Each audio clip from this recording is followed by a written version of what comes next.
হরে কৃষ্ণ। মানুষের জীবনটা ঠিক সূর্যদেবের মতো।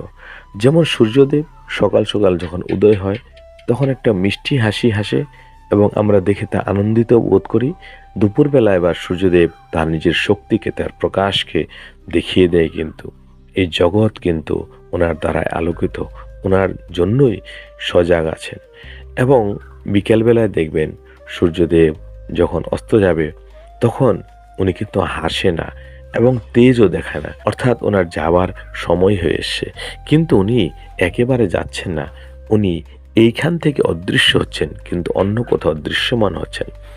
তেমনি মানুষের যখন জন্ম হয় তখন পরিবারের মধ্যে একটা হাসি খুশি নিয়ে আসে এবং যখন সে জবান হয় তখন তার একটা রোশনি, তার একটা তেজ, তার একটা বল, একটা ক্ষমতা, একটা শক্তি দেখিয়ে দেয় জগৎকে কিছু দিতে পারে এবং তখন সে হাসি খুশিও থাকে।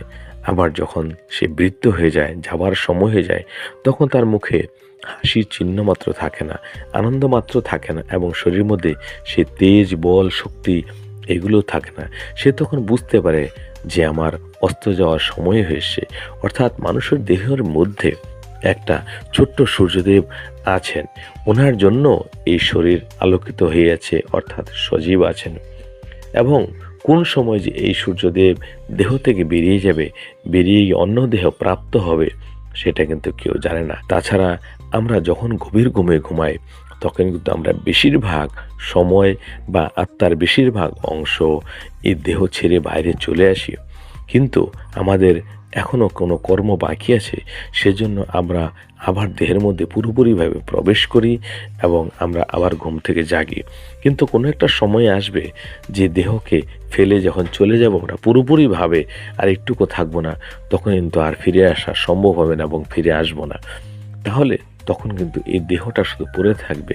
তাহলে মানুষ জীবিত থাকতে থাকতে যদি তার আপনি কদর না করেন, তাহলে এই দেহ থেকে যখন ভগবান রূপী আত্মা যখন চলে যায়, তখন এই নিথর দেহ এই প্রকৃতি থেকে সৃষ্ট মাটি, জল, বায়ু, আগুন এই সমস্ত দিয়ে যে তৈরিটা হয়েছে দেহটা, এটাকে ধরে কান্না করে কোনো লাভ নেই। কেন কেউ ওই সময় শুনছে না, দেখছেন না বা কোনো অনুভব করছে না এবং আত্মা তখনও অনেক দূরে চলে গিয়েছে। আত্মাও আপনাকে দেখছে না। হ্যাঁ, দেখার কিছু লোক দেখবে, যেটা মিথ্যা জগৎ দেখছে। তাকে ধরে আপনি কান্নাকাটি করলেন, যাই কিছু করলেন, এতে কিন্তু তেমন কোনো লাভ নেই।